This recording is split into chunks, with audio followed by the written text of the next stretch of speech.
What's up? What's up? It's your girl Ash Brown, and this is the Ash Brown Uncensored Show. On this program, I talk a little bit about everything. It might be pop culture related. It may be Ash Brown related.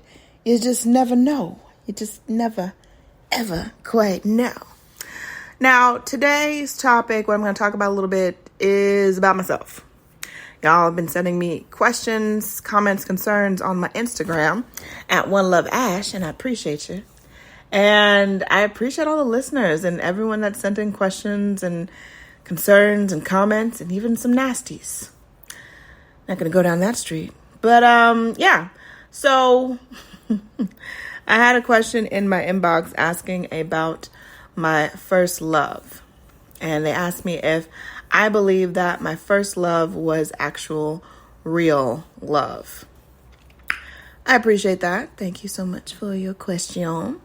And my very first love, I can only speak from my aspect of it and my perception of the relationship.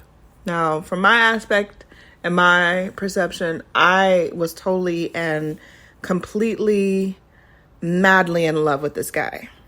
Just stupidly. just dumbfounded with just love and devotion and blending of the two households and thinking about all the future plans and all this stuff. Like, in my mind at that time, I thought that was it. I thought he was it. I thought that everything was just perfect. Everything was perfect, vibe perfect. But as I look back and I reminisce and I think about our, not necessarily reconciliation, but us being able to talk in modern times about the past relationship, I would say this. I knew that I was in love and I loved him with every fiber of my being. But looking back, he was not in love with me. Because it was my first relationship, because I'd never been in love before, I fell hard, y'all. I can admit that now. I can talk about it now. I fell very, very, very hard. And I could not picture a life without him. But as clear as that was, he was clearly picturing a life without me. And I don't think that he was in love with me. I think that he tolerated me. And he was in love with the idea of what my presence meant for his future. And let me chop this down. Let me break this down for y'all. Let me break it down. Let me break it on down. And I'm not one that's saying like, oh, I'm all of that, what I'm saying? He lucky to be with a chick like me. No, that's not at all what I'm saying. But he did take notice to how people would flock to me, how I had a very calming and loving and just caring spirit about me. And he saw how people would flock to me. And I think he was in love with that idea of what that meant for him and what those kind acts and those connections that Ash has was going to enhance his life. He never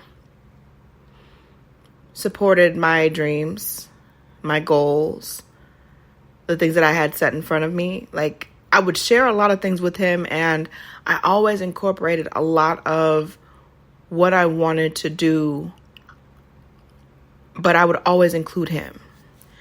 But it was never reciprocated. Never reciprocated. And I just figured, oh, well, that's just how life is. That's just a man. That's what they do. And that's just what happens. But it doesn't have to be that way. And it shouldn't have to be that way either. And when we reconnected in recent times, it became even more clear to me that he was not interested in me as a whole person. He was more interested in how I could enhance his life, his current situation. and the future plans that he had. He never once stopped and asked, well, what are your goals for this? Or what is your goal with your company? Or how can I help you with this? And how can I help you with that? But I was always jumping in with ideas for him, giving him incentives for different things that he was trying to do, and just really constructive, critical thinking on things that would make his life better and his situation better. But it was never reciprocated. So you see, like in the past, while we were dating, wasn't reciprocated. In current times, when we reconnected, still not reciprocated. And I think that I just wasn't the one, and he was not the one for me. There's no need to get ugly and, mudslinging and all this. And I don't have time for that. I don't have time for that. It's just what it is. It is what it is. It is exactly what it is. But it's just wild sometimes that I guess when you're young and you're in love and everything just seems so perfect, well, everything that goes up must come down at some point. And if it's meant to be, guess what? It's going to work out.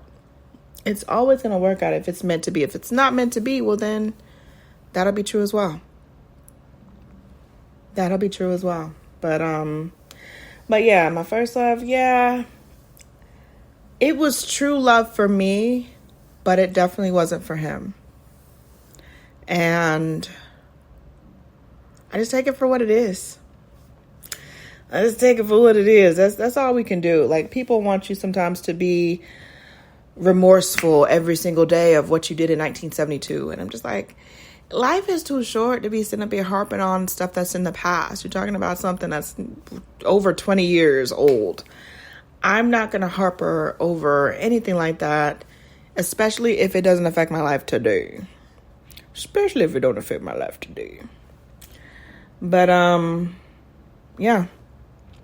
So I'm here in these books, y'all. I hope that each and every one of you are having a great, fantabulous time wherever you are, whatever part of the world that you're in. Guess what? Your girl's going to be traveling over there soon. I'm going to see y'all real soon, very soon. But I appreciate each and every one of you guys. Thank you so much for your love and support, your devotion. It makes such a huge difference. And I will continue to share these little bits, these little snapshots of my life and what is and what is not going on and all that great stuff. But I love you guys. Thank you so much. And have a great, fantabulous, prosperous, powerful week. Deuces.